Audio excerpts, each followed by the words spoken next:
الحمد لله نحمده ونستعينه ونستغفره ونؤمن به ونتوكل عليه ونعوذ بالله من شرور أنفسنا ومن سيئات أعمالنا من يهده الله فلا مضل له ومن يضلله فلا هادي له ونشهد أن لا إله إلا الله وحده لا شريك له ونشهد أن سيدنا وسندنا وشفيعنا وحبيبنا وطبيبنا وطبيب قلوبنا ومولانا محمدا عبده ورسوله صلى الله تعالى عليه وعلى آله وأصحابه وبارك وسلم تسليما كثيرا كثيرا.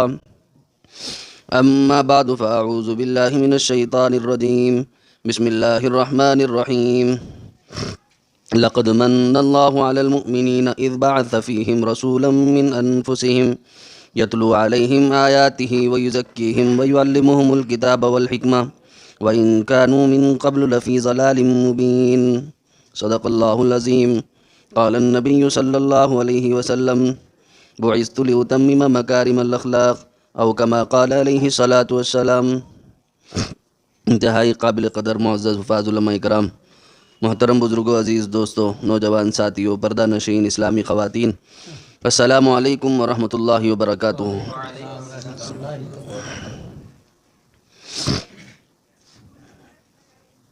الحمدللہ، اللہ کے فضل و احسان سے، اسی کے کرم سے، اسی کی توفیق سے، اسی کی عنایت سے اللہ تبارک و تعالیٰ نے مجھے اور آپ کو یہ توفیق نصیب فرمائی کہ ہم اور آپ رسول کریم محمد الرسول اللہ صلی اللہ علیہ وسلم کا تذکرہ کرنے کے لیے جمع ہو جائیں.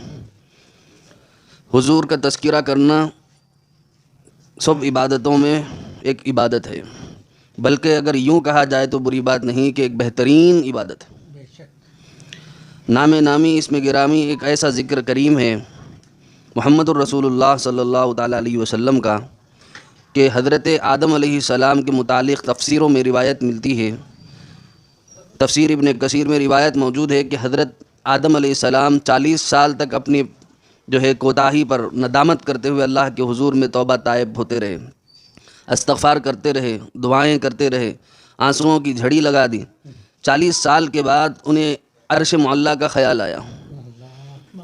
عرش معلیٰ کا خیال آیا تو وہ اپنے تخیل میں دیکھ رہے ہیں کہ عرش پر میں نے جس وقت پہلی سانس لی تھی تو جو کلمہ میں نے دیکھا تھا وہ ہے لا الہ الا اللہ محمد الرسول اللہ. میں لا الہ الا اللہ کی نسبت سے تو مانگ رہا ہوں، لیکن یہ دوسرا جز کیا ہے یہ سمجھ نہیں آیا. اسی لیے وہاں پر حضرت آدم علیہ السلام نے اپنے تخیل میں لاتے ہوئے کہا، اے اللہ، آپ محمد الرسول اللہ کی نسبت سے، ان کی برکت سے میری توبہ قبول کر لیجئے. 40 سال کے بعد آدم علیہ السلام کی توبہ، ان کی ندامت اور ان کے آنسوؤں کو اللہ نے محمد الرسول اللہ کی برکت سے دیکھا. عزیزو، عرض یہ کرنا ہے کہ کسی نبی کی توہین اور اہانت مقصود نہیں ہے، لیکن میرے نبی کی شان ہی ایسی ہے کہ وہ آدم علیہ السلام جو جد امجد ہیں، ابو البشر ہیں، لیکن اس کے باوجود نبی رحمت صلی اللہ تعالیٰ علیہ وسلم سید الانبیاء ہونے کی حیثیت سے باعتبار روح وہ بھی آدم علیہ السلام کے باپ ہیں. ایک ہے جسمانی اعتبار سے، ایک ہے روحانی اعتبار سے، نورانی اعتبار سے. جسمانی اعتبار سے حضرت آدم علیہ السلام کی نسل در نسل ہوتے ہوئے حضرت نبی رحمت صلی اللہ علیہ وسلم کا وجود مسعود حضرت اسماعیل علیہ السلام کے خاندان سے ہوتے ہوئے حضرت قریش کے خاندان میں حضرت عبداللہ کے گھرانے میں یہ نمودار ہوئے، ظاہر ہوئے. یہ معاملہ الگ ہے، لیکن باعتبار نبوت، باعتبار رسالت، اللہ نے جب امام الانبیاء بنایا تو حضرت آدم علیہ السلام کی روح مبارک بھی پیچھے کھڑی ہوئی تھی. آدم بھی سامنے نہیں ہے، شیس بھی سامنے نہیں، نوح بھی سامنے نہیں، ابراہیم بھی سامنے نہیں، اسماعیل بھی سامنے نہیں. خلیل اللہ ہو سکتے ہیں، موسیٰ کلیم اللہ ہو سکتے ہیں، عیسیٰ روح اللہ ہو سکتے ہیں، سب اپنی جگہ پر، لیکن اس کے باوجود امام الانبیاء کا مقام یہ ہے کہ آدم بھی پیچھے، نوح بھی پیچھے، شیس بھی پیچھے، زکریا بھی پیچھے، یحییٰ بھی پیچھے، ہود بھی پیچھے، ابراہیم بھی پیچھے، اسماعیل بھی پیچھے. اور اس سے کسی کو اعتراض بھی نہیں ہونا چاہیے، کیونکہ پارے 3 کی پہلی آیت میں اللہ نے فرمایا تلک الرسل فضلنا بعضهم علی بعض. یہ اللہ نے کسی کو افضل کسی کو مفضول بنایا ہے، اس میں کسی کو کوئی پریشانی نہیں ہونی چاہیے. اور انبیاء علیہ السلام کو تو کوئی پریشانی نہیں ہے الحمدللہ، اسی لیے تو انہوں نے امامت قبول کی. اور کسی نے یہ نہیں کہا کہ میں جد امجد ہوں، میں ابو البشر ہوں، میں نماز پڑھا دیتا ہوں. نہیں کہا کہ جس کا مقام ہے اس کا انتظار کیا جائے، جس کا مرتبہ ہے اس کا انتظار کیا جائے. صفیں بنا کر کے انبیاء کھڑے ہوئے ہیں، ملائک وہاں کھڑے ہوئے ہیں، انتظار چل رہا، کوئی اس امامت کے لیے آگے نہیں بڑھ رہا. نہ آسمانی دنیا کی مخلوق، نہ ارواح میں کوئی اس لائق، اور نہ ہی اجسام میں کوئی ان کے لائق. نہ عالم ارواح میں کوئی اس لائق تھا، نہ عالم اجسام میں کوئی اس کے لائق تھا، نہ عالم مثال میں کوئی اس کے لائق تھا، نہ عالم ملائک میں کوئی اس کے لائق تھا۔ سب سے لائق اگر فائق کوئی تھے تو محمد الرسول اللہ صلی اللہ علیہ وسلم تھے۔ تو نبی رحمت صلی اللہ علیہ وسلم کا انتظار کیا گیا۔ تمام انبیاء کی ارواح مقدسہ کو اللہ نے پیچھے کھڑا کر کے بتا دیا کہ کھڑے ہو جاؤ، میرا محبوب آ رہا ہے۔ سبحان الذی اسریٰ بعبدہ لیلا من المسجد الحرام الی المسجد الاقصی الذی بارکنا حولہ کے اندر اس کا ذکر ہے۔ بس اس تفصیلات میں جانا نہیں ہے کیونکہ بہت بڑا موضوع بنے گا، بہت تفصیلی باتیں ہوں گی، لیکن میں جو عرض کرنا چاہتا ہوں وہ یہ ہے کہ نبی رحمت صلی اللہ تعالیٰ علیہ وسلم کو افضل البشر کہا گیا، سید البشر کہا گیا، سید الانبیاء کہا گیا، سید الخلائق کہا گیا۔ سید الخلائق کا معنی جانتے ہیں؟ سید الخلائق کا معنی ہے لاہوت میں، لا زمان میں، لا مکان میں، جبروت میں، عالم ناسوت میں، عالم ارواح میں، عالم مثال میں، عالم ملائک میں، کہیں بھی کدھر بھی کسی بھی قسم کی جو بھی خلقت اللہ نے کن کے ذریعے ظاہر فرمائی، اس امر کن سے جو کچھ اللہ کی معلومات تھی مخلوق الہی بن کر کائنات کے پردے پر ظاہر ہو گئی۔ جو کچھ اللہ کی معلومات تھیں کائنات کے پردے پر ظاہر ہو گئی، وہ تمام کی تمام مخلوقات میں سب سے افضل محمد رسول اللہ صلی اللہ علیہ وسلم۔ جب انتہا یہ دیکھی رسول اللہ صلی اللہ علیہ وسلم کی تو شعراء نے اپنا قلم توڑ دیا۔ کوئی لائق ہی نہیں، حضور صلی اللہ علیہ وسلم کی تعریف ممکن ہی نہیں ہے انسانوں سے۔ لکھتے رہیں گے، قیامت تک لکھیں گے، تب بھی محمد رسول اللہ صلی اللہ علیہ وسلم کی تعریف مکمل نہیں ہو سکتی۔ قیامت تک لکھیں گے۔ جو ہے ایک شاعر نے لکھ دیا، بادس خدا بزرگ تو یہ قصہ مختصر، لا یمکن ثناء کما کان حقہ۔ بعدز خدا بزرگ تو یہ قصہ مختصر، آپ تو وہ ہیں کہ آپ کی جتنا حق ہے اتنی تعریف نہیں ہو سکتی ہو۔ آپ کی تعریف تو ممکن ہی نہیں ہے نا بھائی، ہم انسان ہیں، کیا ہی کریں گے ہم تعریف؟ وہ بھی عام سے انسان، گناہگار انسان، مجرم انسان، عاصی جو ہے نا پریشان حال انسان، ہم کیا تعریف کریں گے آقا مدنی کریم کی، جس کی تعریف خود اللہ کر رہا ہو، جس کی تعریف خود اللہ کر رہا ہو، جس کے سینے کا ذکر قرآن مجید میں، ابھی آپ نے سنا اشعار میں، قرآن مجید کے اندر ہر جو ہے ادا اللہ کے رسول صلی اللہ علیہ وسلم کی قرآن مجید میں ذکر کی گئی۔ ہاں، حضور صلی اللہ علیہ وسلم کے سینے کا ذکر قرآن مجید میں، الم نشرح لک صدرک، اے محبوب کیا ہم نے آپ کا سینہ نہیں کھولا؟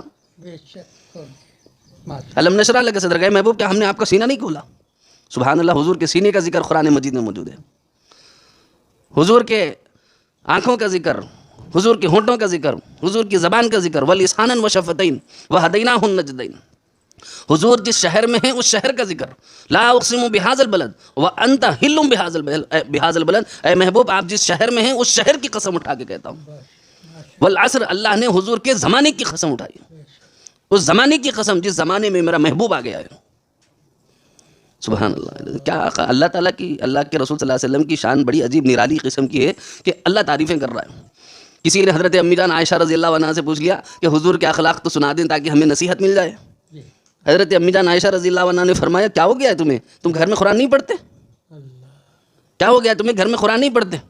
انہوں نے کہا قرآن پڑھتے ہیں۔ کانا خلق القرآن، حضرت امی جان عائشہ نے فرمایا جو الفاظ میں ہیں، جو اوراق میں ہیں، وہ تو الفاظ ہیں، محمد الرسول اللہ سراپا قرآن ہے۔ محمد رسول اللہ کیا ہے؟ سراپا قرآن، سر کے بال سے لے کے پیر کے ناخن تک حضور صلی اللہ علیہ وسلم قرآن ہی قرآن ہے۔ حضور کے بالوں کا ذکر، حضور کے گالوں کا ذکر، حضور کے سینے کا ذکر۔ مفسرین اکرام فرماتے ہیں والضحیٰ واللیل اذا سجا، لوگ کہتے ہیں والضحیٰ روشنی کی قسم، مفسرین فرماتے ہیں روشنی کی قسم بھی اپنی جگہ ہو سکتی ہے، لیکن والضحیٰ کا ایک ترجمہ مفسرین اکرام نے یہ لکھا کہ حضور کے چمکتے دمکتے چہرے کی قسم، حضور کے چمکتے دمکتے چہرے کی قسم۔ پھر فرمایا واللیل اذا سجا، حضور صلی اللہ تعالیٰ علیہ وسلم کے گیسوئے مبارک کی قسم، حضور کے گیسوئے مبارک کی قسم۔ فرمایا کہ بھائی یا تو بیٹھ جاؤ یا تو کچھ کرو، ایسا وقت خراب مت کرو۔ حضور کے گیسوئے مبارک کی قسم، والضحیٰ واللیل اذا سجا، وللآخرۃ خیر لک من الاولیٰ، ہر پہلو آپ کا بات پہلے کے معاملے سے آپ کا بعد کا معاملہ زیادہ افضل ہے۔ حضور صلی اللہ علیہ وسلم ہر لمحہ ہر آن اللہ کی قرب میں، اللہ کی شان میں بڑے ہوتے جا رہے ہیں، کسی کو بڑا کرنے کی ضرورت نہیں۔